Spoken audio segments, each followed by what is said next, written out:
Hey, you all! Did you know that even the empty reaches of space are buzzing with invisible energy, particles, and forces, making it far from the void you might imagine? Stick around as we drift into the fascinating physics of the cosmos. When most people picture outer space, they imagine an infinite black void, silent, cold, and utterly empty. A place where nothing exists between the stars, planets, and galaxies, a true vacuum. But modern physics tells us that this idea is profoundly misleading.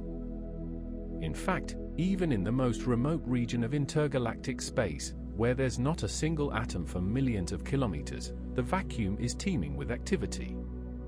It's not nothing. It is, in a very real sense, a dynamic, energetic medium governed by the strange and counterintuitive laws of quantum mechanics and relativity. And today, we're going to unpack exactly why space is not empty, why it hums with energy, flickers with virtual particles, exerts measurable forces, and may even hold the key to one of the biggest mysteries in cosmology, the accelerating expansion of the universe. We'll start at the foundation, by revisiting what classical physics thought about the vacuum, and then we'll move step by step into the quantum revolution, exploring quantum field theory, vacuum fluctuations, zero-point energy, the Casimir effect, and finally the deep cosmological implications, including dark energy and the cosmological constant problem. And yes, we'll write out the formulas in full, spoken word style, so there's no ambiguity. For instance, Newton's second law, acceleration equals force pull divided by mass inertial. Simple. Clear. No symbols. Just words, logic, and physics. So let's begin, not with the cosmos at large, but with the smallest scales imaginable, the quantum realm. For centuries, the concept of empty space was relatively straightforward.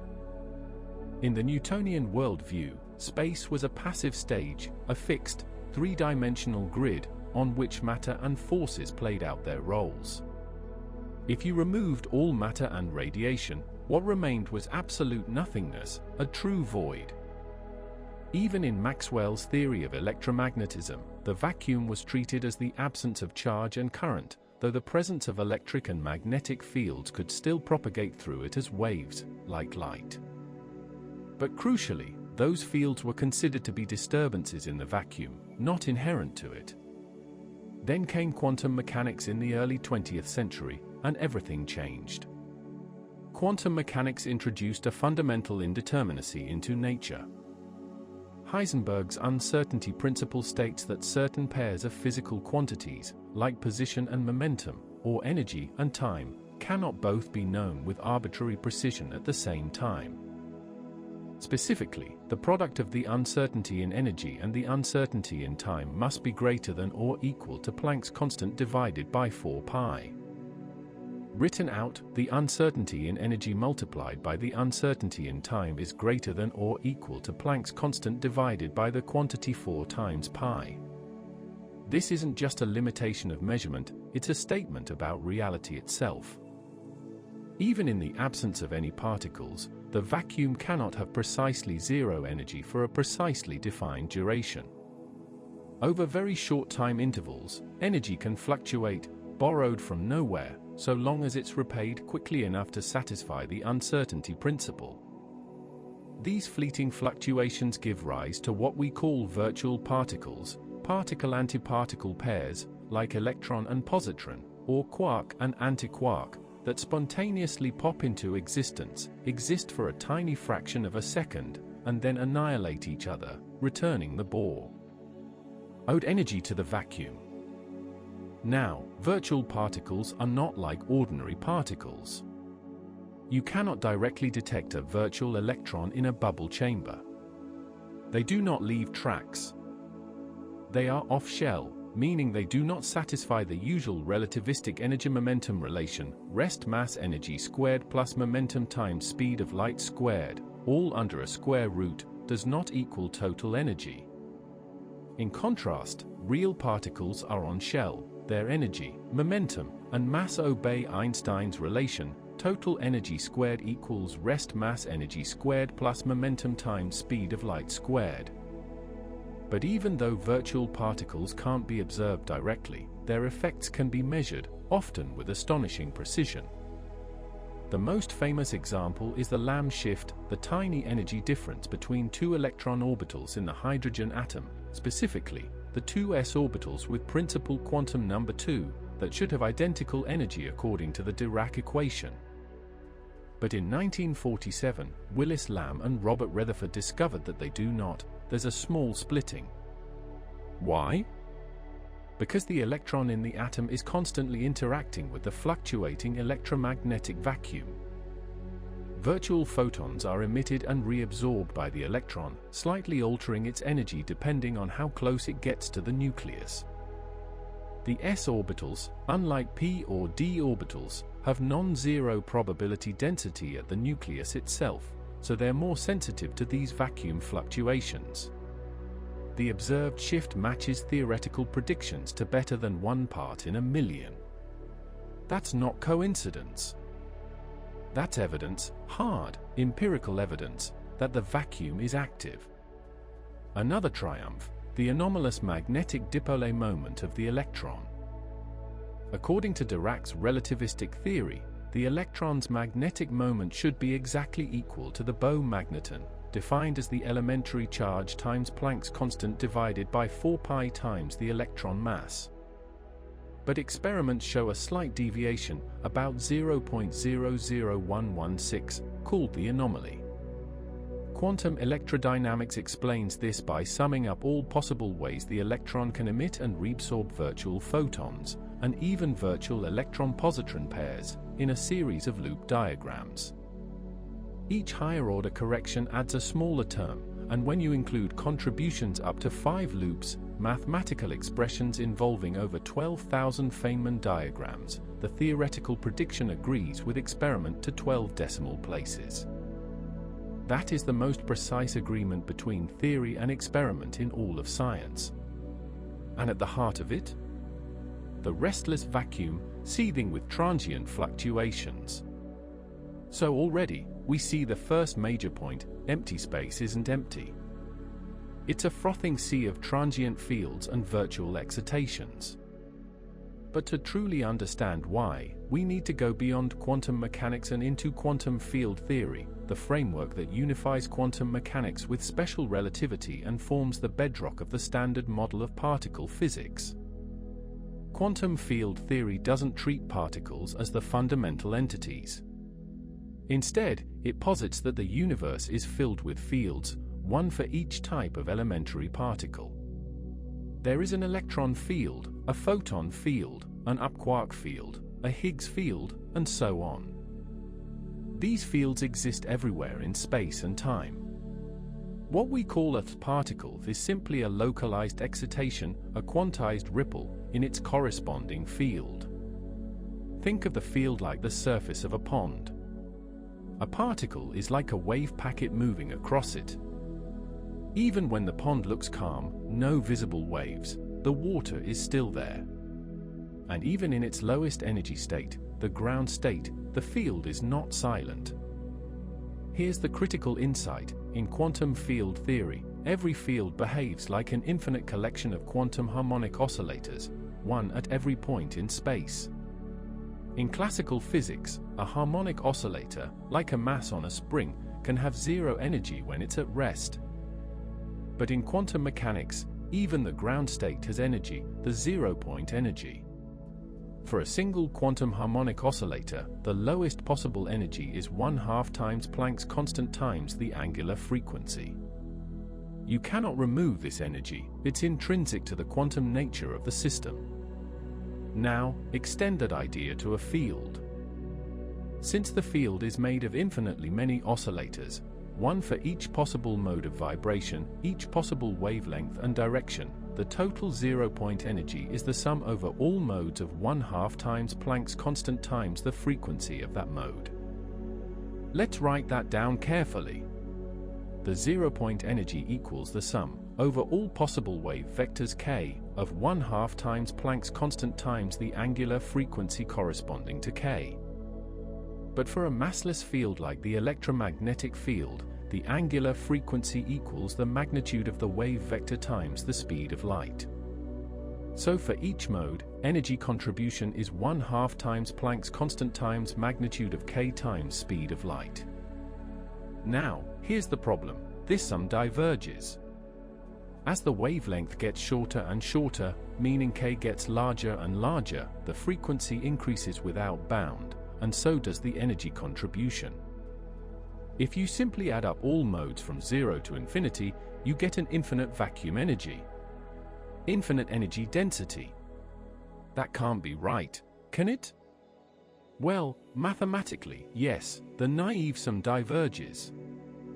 But physically, we know our theories break down at very small distances, around the Planck length, which is the square root of Planck's constant times gravitational constant divided by speed of light cubed, and is approximately 1.6 times 10 to the power of -30 f. I've meters. So we expect that quantum field theory, as we know it, is only valid up to some high-energy cutoff, say, the Planck scale.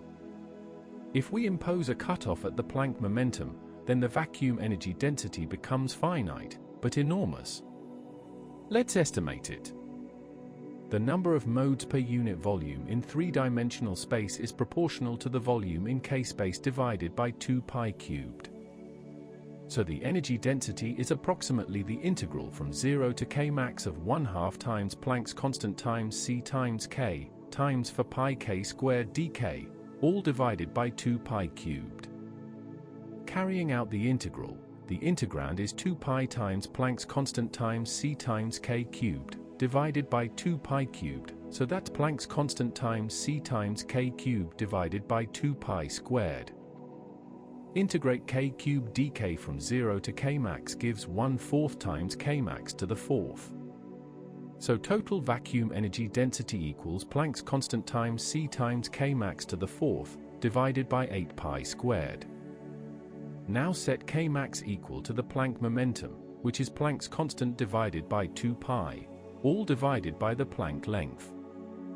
But the Planck length is the square root of Planck's constant times gravitational constant divided by c cubed, so the Planck momentum is the square root of Planck's constant times c cubed divided by gravitational constant. Plugging in, k max to the 4th equals Planck's constant squared times c to the 6th divided by gravitational constant squared. Then vacuum energy density equals Planck's constant times c divided by 8 pi squared, times Planck's constant squared times c to the 6th divided by gravitational constant squared, so overall, Planck's constant cube times c to the 7th divided by 8 pi squared times gravitational constant squared.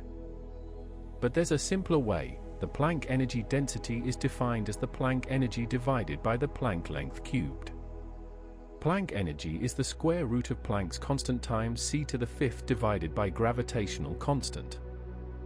Planck length cubed is Planck's constant times gravitational constant divided by c cubed, all to the 3/2 power. Wait, no, Planck length is square root of Planck's constant times g over c cubed, so Planck length cubed is Planck's constant times g over c cubed, all to the t.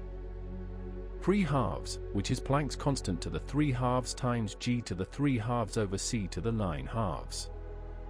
Thus Planck energy over Planck length cubed equals square root of Planck's constant c to the 5th over g, divided by Planck's constant to the 3/2 g to the 3/2 over c to the 9/2. Simplify numerator, Planck's constant to the 1/2 c to the 5/2 g to the -1/2. Denominator, Planck's constant to the 3/2 g to the 3/2 c to the -9/2. So division gives Planck's constant to the -1 c to the 7 g to the -2. Yes, so Planck energy density equals c to the 7 divided by Planck's constant times g squared. Numerically, that's about 5 times 10 to the power of 113 joules per cubic meter. Now, compare that to what we observe in cosmology. The energy density driving the accelerated expansion of the universe, dark energy, is measured to be about 6 times 10 to the power of -10 joules per cubic meter. That's a discrepancy of 123 orders of magnitude. One followed by 123 zeros. This is known as the cosmological constant problem, and it remains the greatest unsolved problem in theoretical physics. But before we dive deeper into that crisis, let's return to something more tangible, something we can measure in the lab: the Casimir effect. In 1948, Dutch physicist Hendrik Casimir, working at Philips Research Labs, predicted a remarkable consequence of vacuum fluctuations. He considered two uncharged, perfectly conducting parallel plates placed very close together in a vacuum, say, a few hundred nanometers apart. Now, between the plates, only certain electromagnetic field modes can exist, those whose wavelengths fit an integer number of half-waves between the plates. Outside the plates, all wavelengths are allowed. So the density of vacuum fluctuation modes is lower between the plates than outside. This imbalance creates a net pressure pushing the plates together. The vacuum, in a sense, squeezes them. Casimir calculated the force per unit area, what we now call the Casimir pressure, between two ideal plates separated by a distance d. The result is -pi squared times Planck's constant times c, divided by 240 times d to the 4th power. Let's spell that out. The Casimir pressure equals -pi squared multiplied by Planck's constant multiplied by the speed of light, all divided by 240 multiplied by the separation distance raised to the 4th power. The negative sign indicates attraction, the plates pull toward each other. This force is tiny. For two plates 1 micrometer apart, 1/1,000,000th of a meter, the pressure is about 1.3 times 10 to the -3 pascals. For comparison, atmospheric pressure is about 100,000 pascals. So you need exquisitely sensitive equipment to detect it. But in 1997, Steve Lamoreux at the University of Washington performed the first precise measurement. He used a torsion pendulum with a gold-coated spherical lens facing a flat plate, chosen to avoid the near-impossible alignment of two perfectly parallel plates. By measuring the twist in the pendulum fiber as the sphere approached the plate, he confirmed the Casimir force to within 5% of theory. Later experiments improved precision to better than 1%. In 2001, Giuseppe Bresci and colleagues in Italy used microfabricated cantilevers and measured the force between parallel plates with nanometer precision. The agreement with quantum electrodynamics was stunning. This is direct, macroscopic evidence that vacuum fluctuations are real. You can feel the vacuum pushing. The energy of the vacuum depends on boundary conditions, on geometry. Change the shape of space, and you change the vacuum energy. This is sometimes called vacuum engineering. Now, why does this happen? Let's go deeper. The electromagnetic field is quantized. Its modes are standing waves. Between two plates separated by distance d, the allowed wave vectors perpendicular to the plates are n times pi divided by d, where n is a positive integer. So the perpendicular component of k is quantized. The parallel components are continuous, but the perpendicular part is discrete. Therefore, the total mode density between the plates is less than in free space, especially at long wavelengths, where modes with wavelength greater than 2d are excluded between the plates but still exist outside. When you compute the difference in zero-point energy between the confined space and free space, and then take the derivative with respect to d to get the force, you recover the Casimir formula. But here's a subtlety: the total zero-point energy is infinite, both with and without the plates. So how can their difference be finite?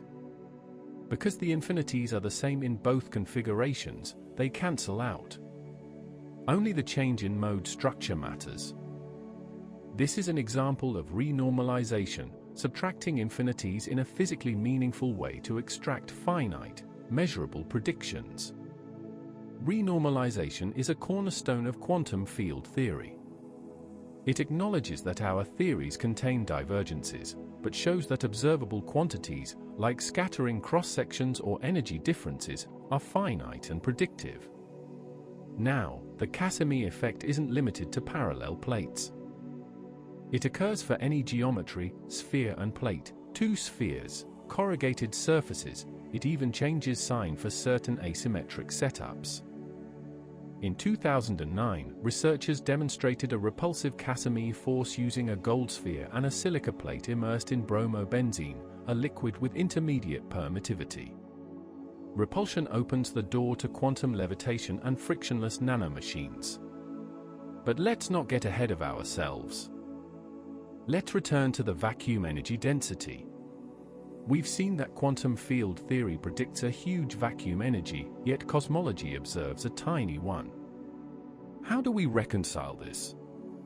First, we must distinguish between vacuum fluctuations and vacuum energy. The Casimir effect demonstrates vacuum fluctuations, temporal variations in field values. But vacuum energy is the expectation value of the energy-momentum tensor in the ground state. In flat spacetime, we can redefine the zero of energy so that the vacuum energy is zero, by normal ordering the operators, putting all annihilation operators to the right of creation operators, so that the vacuum expectation value vanishes. But in general relativity, energy gravitates, via Einstein's field equations. The Einstein tensor equals 8 pi times gravitational constant divided by speed of light to the fourth power, multiplied by the stress energy tensor. The Einstein tensor describes the curvature of spacetime. The stress energy tensor describes the density and flux of energy and momentum.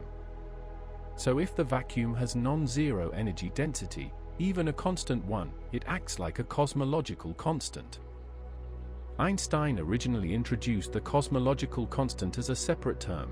He modified his equation to read Einstein tensor plus lambda times metric tensor equals 8 pi g over c to the fourth times stress energy tensor. Later, he called it his biggest blunder, but not for the reason people think. He introduced it to allow a static universe, but when Hubble discovered expansion, Einstein abandoned it. However, in 1998, two teams, the Supernova Cosmology Project and the High-Z Supernova Search Team, found that distant type Ia supernovae were fainter than expected, meaning they were farther away, implying the expansion of the universe is accelerating. The only way to explain this within general relativity is to reintroduce a positive cosmological constant, or something very like it, dark energy. Now, the cosmological constant is equivalent to a constant vacuum energy density. Specifically, the energy density ρ vacuum equals lambda times c to the fourth divided by 8 pi times gravitational constant. So if we measure ρ vacuum from cosmology, about 6 times 10 to the minus 10 joules per cubic meter, we can solve for lambda. Lambda equals 8 pi times g times ρ vacuum divided by c to the fourth. Plugging in numbers, g is 6.67 times 10 to the minus 11 meters cubed per kilogram per second squared. Ρ vacuum is 6 times 10 to the minus 10 joules per cubic meter, which is also 6 times 10 to the minus 10 kilograms per meter per second squared, and c is 3 times 10 to the 8 meters per second, so c to the fourth is 8.1 times 10 to the 33 meters to the fourth per second to the fourth. So numerator, 8 times pi times 6.67 e minus 11 times 6 e minus 10 equals about 1.0 e minus 19. Denominator, 8.1 e 33. So lambda equals 1.2 times 10 to the minus 52 per meter squared. A tiny number, but crucially, non-zero. So now the puzzle sharpens. Why is the observed vacuum energy so small, but not zero? Why isn't it the enormous value predicted by quantum field theory? There are several ideas, but no consensus. One possibility, supersymmetry. In a perfectly supersymmetric theory, every boson, integer spin particle, has a fermion, half-integer spin, partner with the same mass. Bosonic fields contribute positively to vacuum energy, fermionic fields contribute negatively because of the way their path integrals work with anticommuting variables. If supersymmetry were exact, the contributions would cancel exactly, giving zero vacuum energy. But we don't observe supersymmetry in nature, at least not at accessible energies. If it exists, it must be broken. And once broken, the cancellation is imperfect. If supersymmetry breaks at, say, 1 TeV, the energy scale of the Large Hadron Collider, then the residual vacuum energy would be on the order of 1 TeV to the fourth power in natural units. Convert that to joules per cubic meter. 1 TeV is 1.6 times 10 to the minus 7 joules. 1 TeV to the fourth is about 6.5 times 10 to the minus 28 joules to the fourth. But energy density has units of energy per volume, and in natural units, length is inverse energy, so volume is inverse energy cubed, thus energy density is energy to the fourth. So 1 TeV to the fourth is about 8 times 10 to the 60 joules per cubic meter. Still 60 orders of magnitude too big compared to the observed 10 to the minus 9. So supersymmetry helps, but not enough. Another idea, the multiverse. In string theory, there may be a vast landscape of possible vacuum states, perhaps 10 to the 500 different configurations, each with its own value of the cosmological constant. If our universe is one random sample, and if only universes with very small lambda can support galaxies, stars, and life, then we shouldn't be surprised to find ourselves in one with tiny, non-zero vacuum energy. This is the anthropic principle. But many physicists dislike this explanation. It feels untestable, non-predictive. Science thrives on falsifiability. A third idea, maybe vacuum energy doesn't gravitate the way we think. Perhaps there's a symmetry or mechanism that decouples zero-point fluctuations from gravity. For example, in some approaches to quantum gravity, only changes in vacuum energy gravitate, not the absolute value. Or perhaps gravity itself is emergent, and the cosmological constant problem dissolves in a more fundamental theory. But as of 2025, no such theory has gained universal acceptance. Let's pivot now to another astonishing implication: particle production in expanding space. In 1974, Stephen Hawking showed that black holes emit radiation, now called Hawking radiation, due to quantum effects near the event horizon. The mechanism? Virtual particle pairs form near the horizon, one falls in, the other escapes, becoming real. Energy conservation is satisfied because the black hole loses mass. But even in cosmological spacetimes, particle creation occurs. In an expanding universe, the notion of a particle becomes ambiguous. What one observer calls vacuum, another might detect as particles, because the definition of positive and negative frequency modes depends on the spacetime geometry. This is the essence of the Unruh effect and cosmological particle production. Let's consider de Sitter space, a spacetime with constant positive curvature, driven by a cosmological constant. It's a good approximation for our universe's far future, and for the inflationary epoch in the very early universe. In de Sitter space, an inertial observer sees empty space, but a uniformly accelerating observer detects a thermal bath of particles at temperature equal to acceleration times Planck's constant divided by 2 pi times Boltzmann constant times speed of light. For cosmological horizons, the Gibbons-Hawking temperature is Planck's constant times Hubble constant divided by 2 pi times Boltzmann constant. The Hubble constant today is about 70 km per second per megaparsec, which is 2.3 times 10 to the minus 18 per second. So the temperature is about 2.4 times 10 to the minus 30 Kelvin. Undetectably cold. But during inflation, the Hubble constant was enormous, around 10 to the 35 per second. Then the Gibbons-Hawking temperature would be about 10 to the 27 Kelvin, hot enough to produce all known particles. And that's exactly how inflation explains the origin of cosmic structure.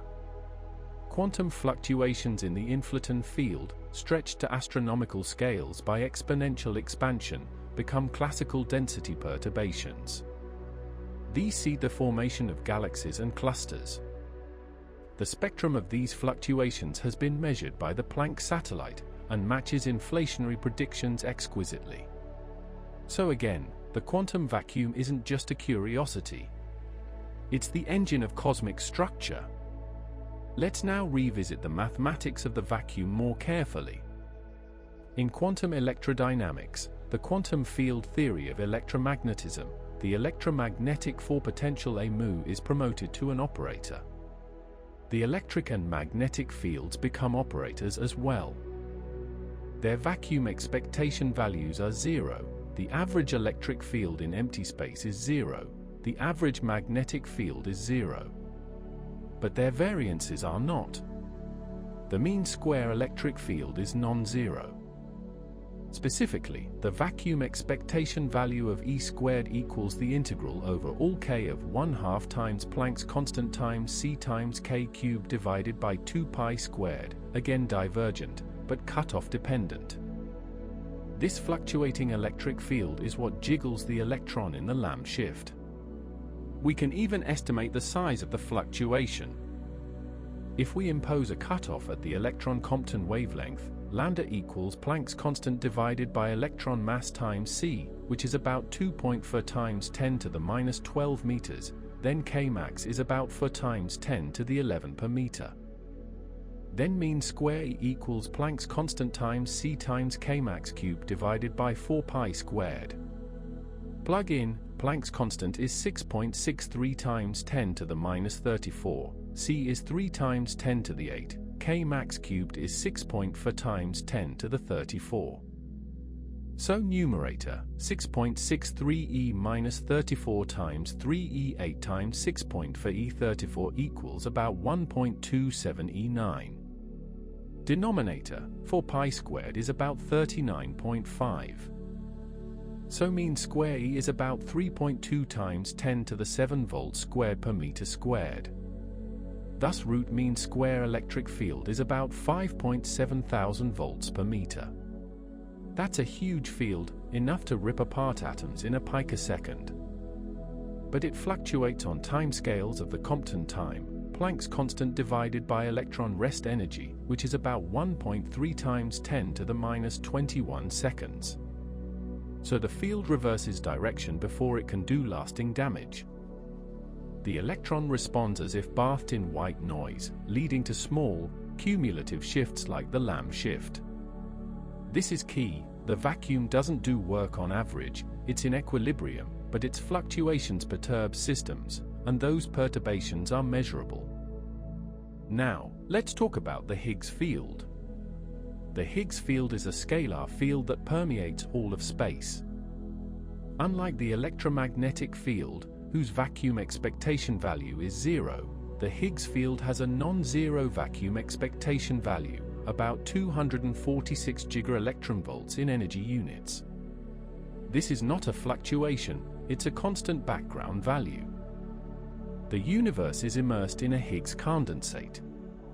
Particles like the electron and quarks acquire mass by interacting with this condensate. The stronger the interaction, the heavier the particle. The Higgs potential is shaped like a Mexican hat. At high energies, the minimum is at zero field value, but as the universe cooled below a critical temperature, about 100 GeV, the minimum shifted to a non-zero value, and the field rolled down and settled into its new groove. ND state. This is electroweak symmetry breaking. Crucially, the Higgs vacuum energy also contributes to the cosmological constant. The depth of the potential well at the minimum gives a negative energy density, while the zero-point fluctuations of the Higgs field add a positive contribution. In the standard model, these don't cancel, and again, the net is far too large. but the Higgs discovery in 2012 confirmed that scalar fields can have non-zero vacuum expectation values, validating the idea that the vacuum is not featureless. What about gravity itself? Can the gravitational field fluctuate? In perturbative quantum gravity, treating gravity as a quantum field on flat spacetime, the graviton is the spin-2 particle mediating the force. Its vacuum fluctuations would contribute to the vacuum energy as well. But because gravity couples to everything, these contributions are especially problematic. They don't decouple at low energy. One estimate, each field contributes roughly Planck mass to the fourth power to the vacuum energy density. With dozens of fields in the standard model, you still get Planck scale density. Another perspective, the vacuum energy should curve space-time. If ρ vacuum were Planck scale, the radius of curvature of the universe would be Planck length, 10 to the minus 35 meters. But we live in a universe with curvature radius at least billions of light-years, 10 to the 26 meters. So the observed flatness implies extreme fine-tuning, 1 part in 10 to the 120. That's like balancing a pencil on its tip for the age of the universe, and having it stay up. Some theorists propose that the vacuum energy is cancelled by a dynamical field, quintessence. Unlike a cosmological constant, quintessence evolves slowly over time. Its equation of state, pressure divided by energy density, can be slightly greater than -1, leading to testable deviations in the expansion history. Current observations constrain the equation of state parameter W to be -1.03 plus or -0.03, consistent with a true cosmological constant, but leaving room for alternatives. Future missions like the Nancy Grace Roman Space Telescope and the Euclid satellite will measure W with sub% precision.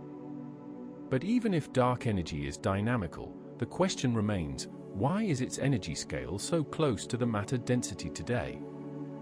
The coincidence problem, ρ matter scales as 1 over scale factor cubed, ρ vacuum is constant, so they are equal only for a brief cosmic epoch. Why now? Unless there's a deeper link. Let's consider another measurable effect of vacuum energy, the gravitational redshift of vacuum fluctuations. In 1977, Leonard Parker showed that in an expanding universe, the adiabatic theorem fails for quantum fields, leading to particle creation. The number of particles produced is proportional to the square of the rate of change of the expansion rate. More recently, theorists have explored whether vacuum energy could be measured through its gravitational effect on quantum systems, like atom interferometers in space. The idea, split a wave packet of atoms, send one arm higher in a gravitational field, recombine, and look for phase shifts due to the differing vacuum energy densities. The phase difference would depend on the local curvature and the vacuum polarization. No such experiment has succeeded yet, but proposals exist for missions like the Spacetime Explorer and Quantum Equivalence Principle Space Test. Now, back to foundations. What is the vacuum, ontologically? In the Copenhagen interpretation, the vacuum is simply the ground state of the quantum fields, nothing more. But in the many worlds interpretation, the vacuum is a superposition of all possible field configurations, even wildly fluctuating ones. In Bohmian mechanics, there's a definite field configuration guided by the wave functional. But all interpretations agree on the predictions, Lamb shift, Casimir force, G-2, these are real. Let's do a quick review of units, because energy density keeps coming up.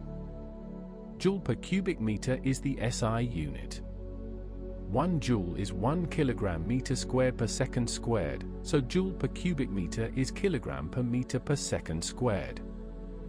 In particle physics, it's common to use electron volts to the fourth, since in natural units, C equals 1, Planck's constant equals 1, so energy, mass, and inverse length all have the same unit. 1 electron volt is 1.6 times 10 to the minus 19 joules.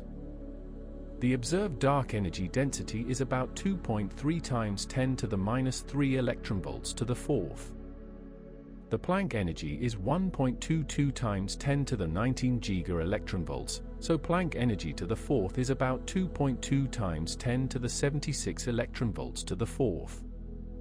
Ratio, 10 to the minus 79, weight, no, 2.3 e minus 3 divided by 2.2 e 76 is about 1 e minus 79. But earlier we said 123 orders of magnitude. Contradiction? No, because in natural units, energy density is energy to the fourth, but when converting to SI, you must restore factors of C and Planck's constant. Specifically, 1 electronvolt to the fourth in SI is 1 eV times C divided by Planck's constant bar, all to the third power, times 1 eV, beta. Energy density ρ in SI equals ρ in natural units times C to the seventh divided by Planck's constant bar to the 3. Planck's constant bar is Planck's constant divided by 2 pi. So 1 eV to the fourth corresponds to 1 eV times C divided by Planck's constant bar, cubed, times 1 eV, but energy density has dimensions ml-1T-2.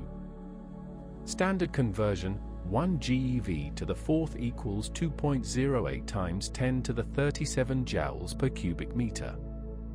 Thus observed ρ vacuum is 2.3 times 10 to the minus 3 eV to the fourth equals 2.3 e minus 12 GeV to the fourth, times 2.08 e 37 equals about 4.8 e 25 joules per cubic meter?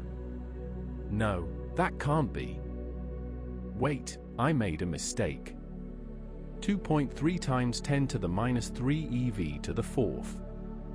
1 GeV equals 10 to the 9 eV, so 1 eV equals 10 to the minus 9 GeV. Thus 1 eV to the fourth equals 10 to the minus 36 GeV to the fourth. So 2.3 e minus 3 eV to the fourth equals 2.3 e minus 39 GeV to the fourth. Now 1 GeV to the fourth equals 2.08 e 37 joules per cubic meter? Let's check.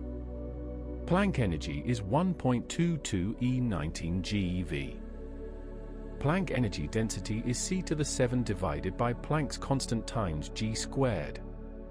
Numerically, C equals 3e8, C to the 7 equals 2.19 e59. G equals 6.67 e minus 11. G squared equals 4.45 e minus 21. Planck's constant equals 6.63 e minus 34. So denominator, 6.63 e minus 34 times 4.45 e minus 21 equals 2.95 e minus 54. Thus ρ Planck equals 2.19 e 59 divided by 2.95 e minus 54 equals 7.42 e 112 joules per cubic meter, close to our earlier 5 e 113. Planck energy is 1.22 e 19 GeV, so Planck energy to the fourth is 2.21 e 76 GeV to the fourth.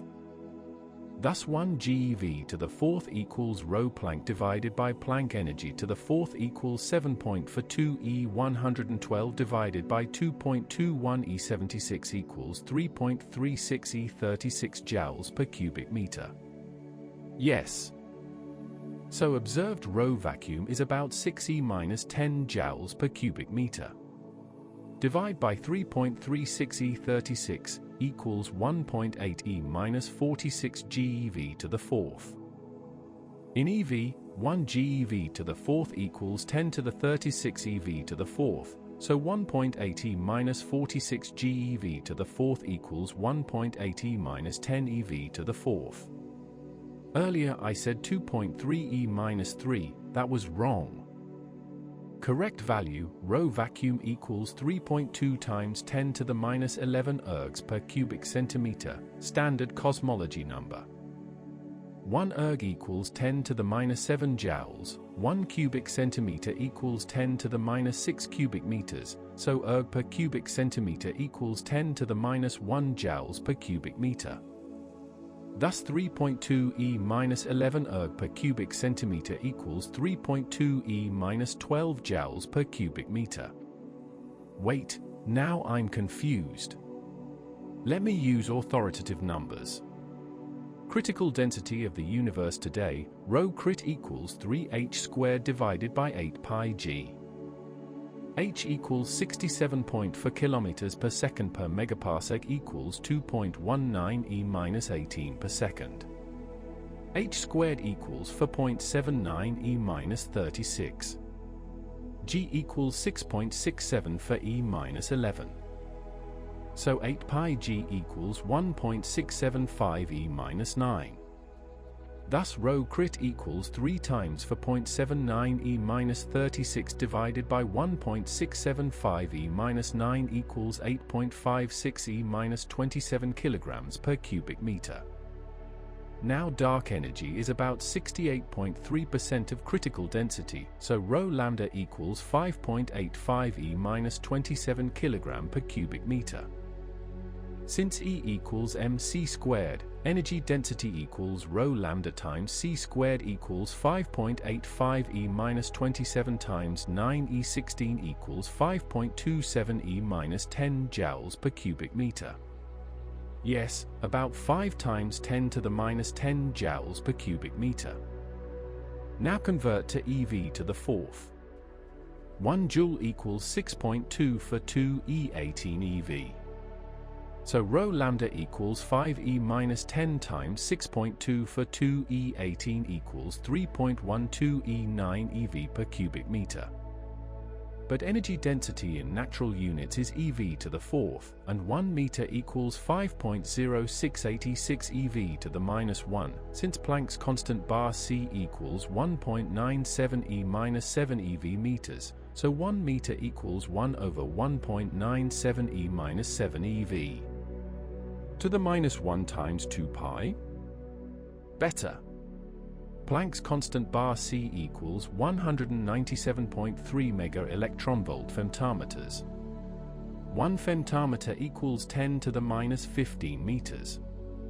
So Planck's constant bar c equals 1.973 e11 eV meters. Thus 1 meter equals 1 divided by 1.973 e11 eV to the minus 1. So 1 cubic meter equals 1 over 1.973 e11 cubed eV to the minus 3, which is 1.29 e minus 34 eV to the minus 3.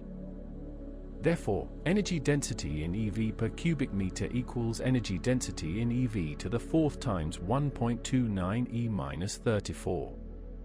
So ρ in eV to the fourth equals ρ in eV per cubic meter divided by 1.29 e minus 34. We have ρ lambda equals 3.12 e9 eV per cubic meter. Thus ρ lambda equals 3.12 e9 divided by 1.29 e minus 34 equals 2.42 e43 eV to the fourth. That can't be. No, dimensional analysis error. Energy density has units energy per volume. In natural units, length has units of energy to the minus 1, so volume has units energy to the minus 3, so energy density has units energy to the fourth. Correct. So ρ equals numerical value times energy to the fourth. To convert from SI to natural units, ρ underscore natural equals ρ underscore SI times Planck's constant bar c cubed divided by c squared. Let's use 1 joule per cubic meter equals 1 kilogram m minus 1 s minus 2. In natural units, 1 equals c equals Planck's constant bar equals 1, so 1 kilogram equals c divided by Planck's constant bar times energy. Standard conversion factor?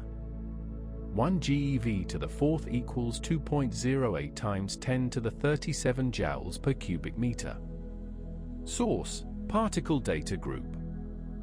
Thus ρ_lambda equals 5 times 10 to the minus 10 joules per cubic meter equals 5 e minus 10 divided by 2.08 e 37 GeV to the fourth equals 2.4 e minus 47 GeV to the fourth equals 2.4 e minus 47 times 10 to the 36 electron volts to the fourth equals 2.4 e minus 11 electron volts to the fourth. Yes, approximately 10 to the minus 11 electron volts to the fourth. Whereas the Planck scale is 1.22 e 19 GeV to the fourth equals 2.2 e 76 GeV to the fourth equals 2.2 e 112 electron volts to the fourth. Ratio 10 to the minus 11 divided by 10 to the 112 is equal to 10 to the minus 123. There we go. 123 orders of magnitude. This is not a rounding error. This is the crisis. Now, some argue that the zero-point energy is unobservable, except for differences like in Casimir, and that only changes in vacuum energy gravitate. But then why does the cosmological constant appear in Einstein's equations as a constant term? The equations are local. They respond to the local stress energy tensor. Unless general relativity is modified at large scales. Modify gravity theories, like F over gravity, attempt to explain cosmic acceleration without dark energy. But they struggle to pass solar system tests and explain all cosmological data simultaneously. Another idea, vacuum energy could be screened, like in the chameleon mechanism, where the effective mass of a scalar field depends on the local density. In high-density regions like Earth, the field is massive and short-ranged. In space, it's light and long-ranged. But laboratory tests of the inverse square law have ruled out many such models down to 50 micrometers. Let's now consider the role of boundaries, not just plates, but topological boundaries. In a universe with non-trivial topology, like a 3-torus, where space wraps around on itself, the vacuum energy depends on the size of the torus. This is analogous to the Casimir effect on a cosmic scale. If our universe were slightly closed or multiply connected, it might leave imprints on the cosmic microwave background, like matching circles in the sky. Searches by the Planck collaboration found no evidence, constraining the smallest topological scale to be larger than 98.5% of the observable universe radius. So probably not helpful for the cosmological constant problem. What about neutrinos? They have tiny masses, less than 1 eV. Their zero-point energy is small, but they contribute to the cosmic energy budget as hot dark matter. Not enough to affect the vacuum energy significantly. Actions, hypothetical particles proposed to solve the strong CP problem, could form a condensate and contribute to dark matter, but their vacuum energy is also negligible. Let's return to measurement. Can we measure vacuum energy directly, not through cosmology or Casimir, but in a tabletop experiment?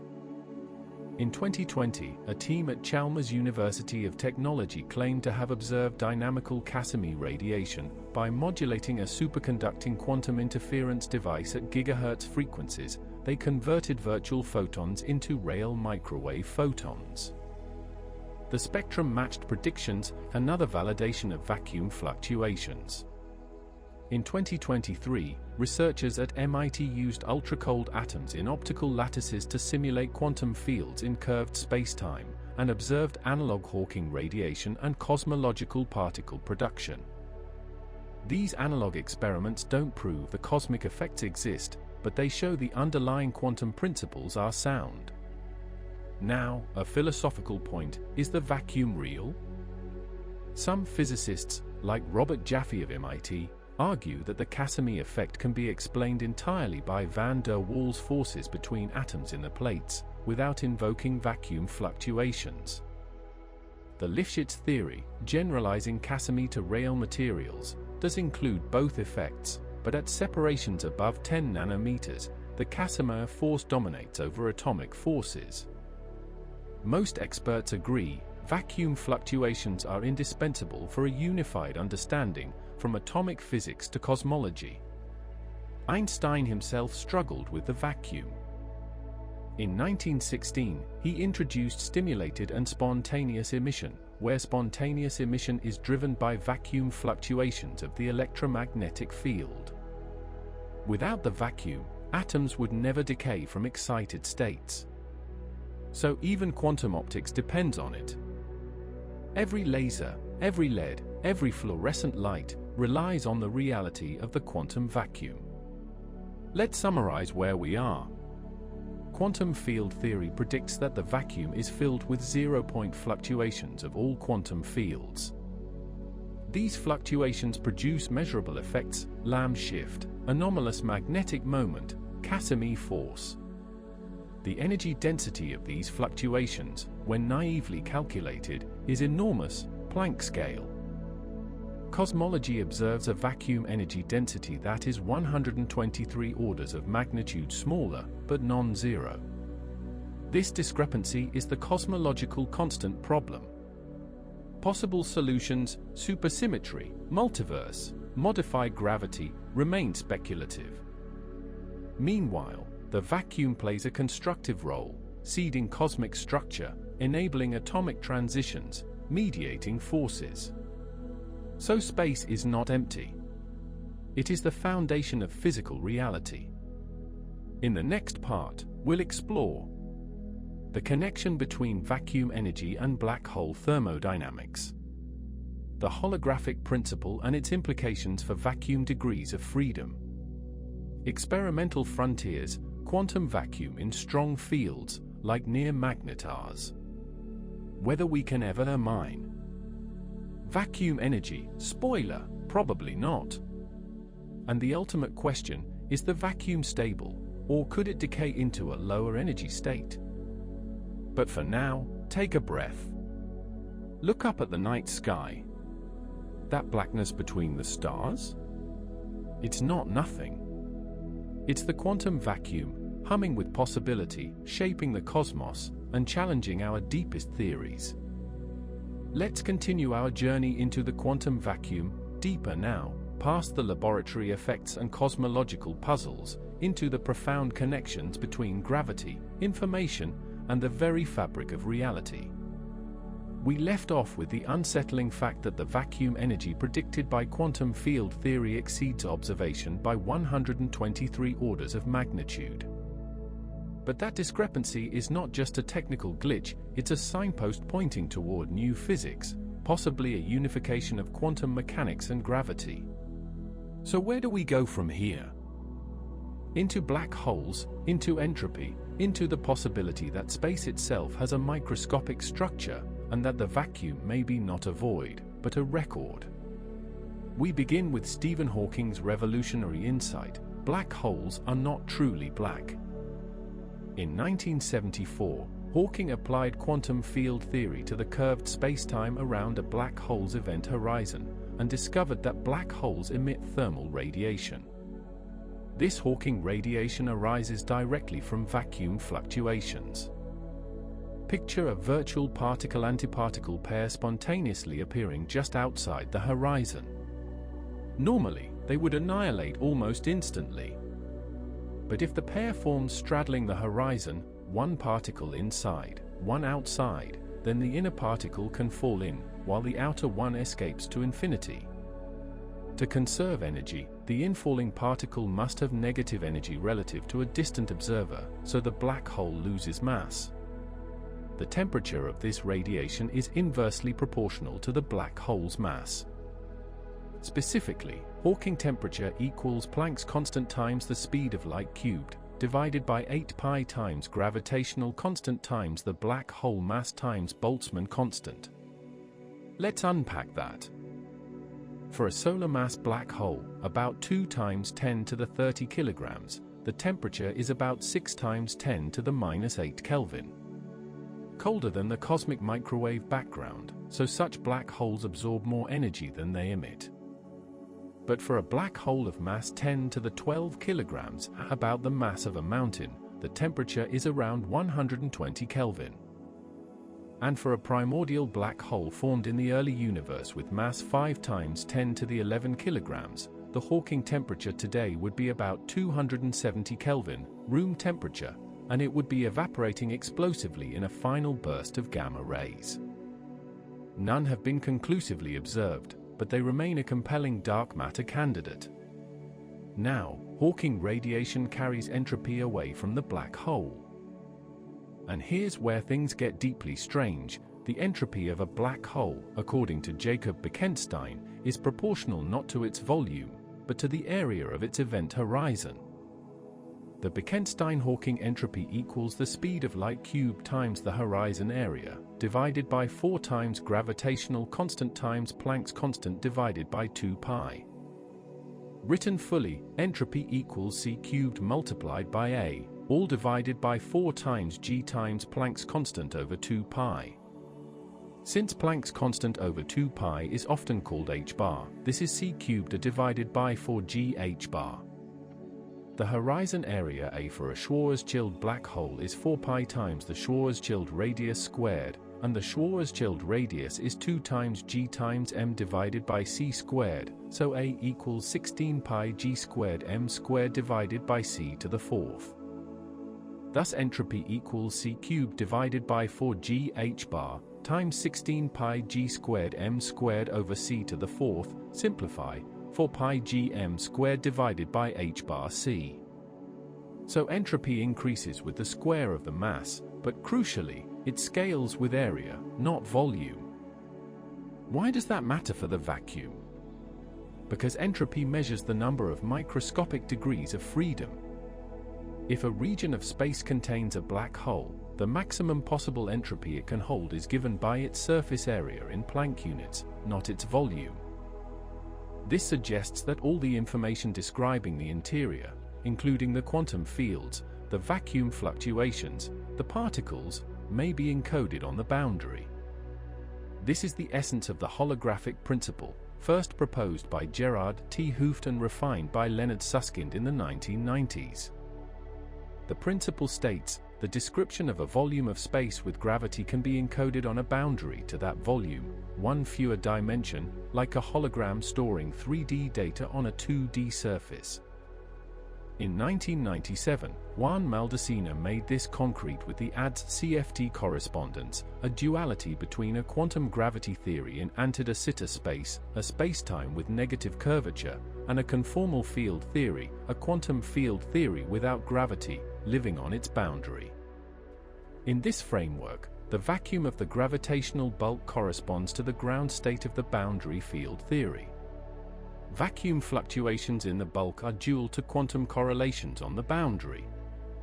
One striking consequence, the vacuum entanglement entropy between two regions scales with the area of their shared boundary, not the volume. For a spherical region of radius r in flat space, the entanglement entropy between inside and outside is approximately 1/4 times the area in Planck units, r squared divided by Planck length squared, times a logarithmic correction. This area law for entanglement entropy is now seen as a hallmark of quantum field theories with local interactions. It implies that the vacuum is highly entangled across space, like a cosmic quantum network.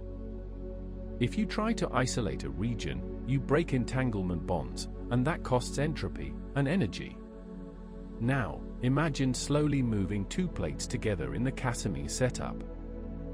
As the separation d decreases, fewer long wavelength modes fit between them, so the entanglement between the region between the plates and the outside changes. The Casimir force can be reinterpreted as an entropic force. The system evolves toward the configuration with maximal entropy, which in this constrained geometry means smaller d. This view, pioneered by Ted Jacobson in 1995, suggests that gravity itself may be an entropic force, emerging from the statistical behavior of microscopic degrees of freedom associated with spacetime. Einstein's equations, Jacobson showed, can be derived from the Clausius relation, heat equals temperature times change in entropy, applied to local Rindler horizons. In that picture, the vacuum isn't just in spacetime, it is spacetime's microscopic structure. Let's turn now to extreme environments, where vacuum effects are no longer subtle, but dominant. Consider a magnetar, a neutron star with a magnetic field of 10 to the 11 Tesla. For comparison, Earth's magnetic field is about 30 microtesla. The strongest sustained fields in labs are about 45 Tesla.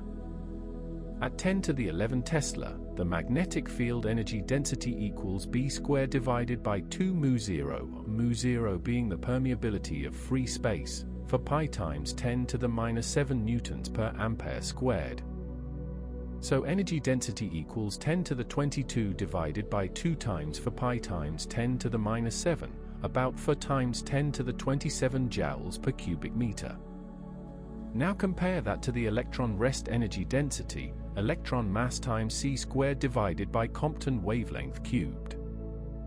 Electron mass is 9.1 times 10 to the minus 31 kilograms, c squared is 9 times 10 to the 16, so rest energy is 8.2 times 10 to the minus 14 joules. Compton wavelength is Planck's constant divided by electron mass times c, about 2.4 times 10 to the minus 12 meters, so its cube is about 1.4 times 10 to the minus 35 cubic meters. Thus rest energy density is about 6 times 10 to the 21 joules per cubic meter. So the magnetar field energy density exceeds the electron rest energy density by a factor of about 700.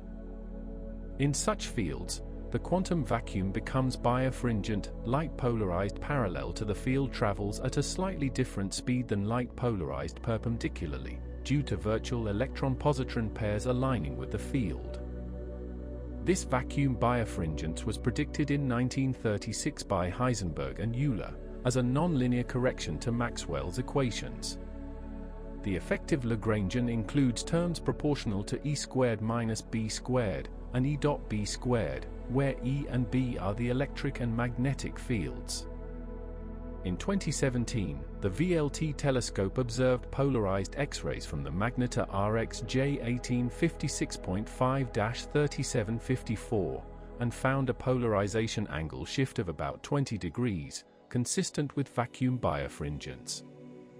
It was the first observational evidence that the vacuum responds like a nonlinear optical medium under extreme conditions.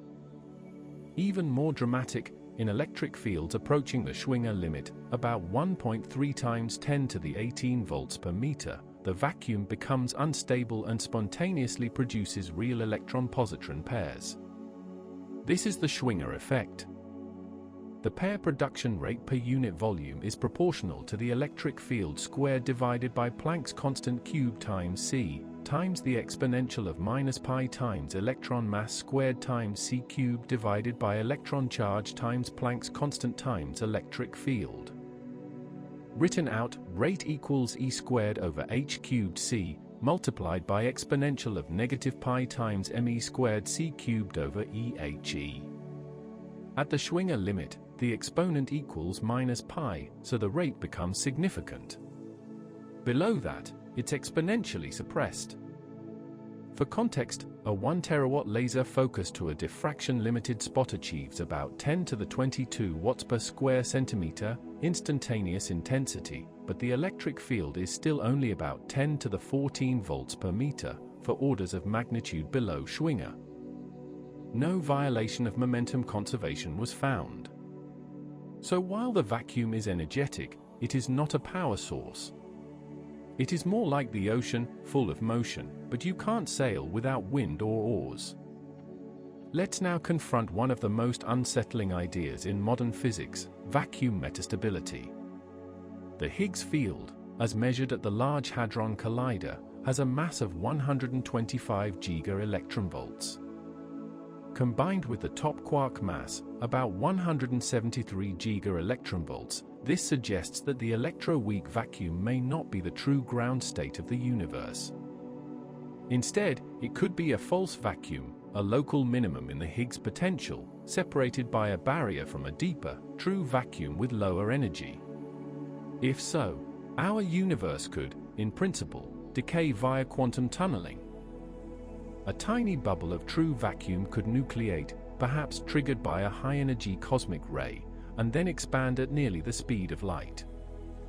Inside the bubble, the laws of physics would be different. The Higgs expectation value might be larger or smaller, altering particle masses, breaking atomic bonds, dissolving nuclei.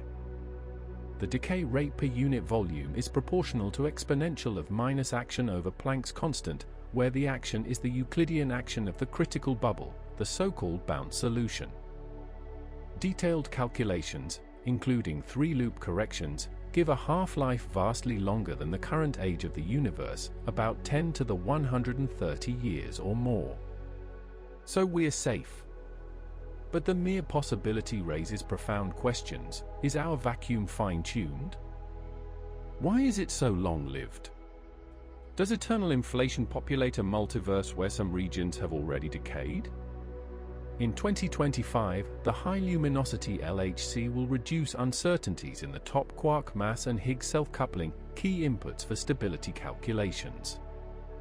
A shift of just one standard deviation could tip the prediction from metastable to stable.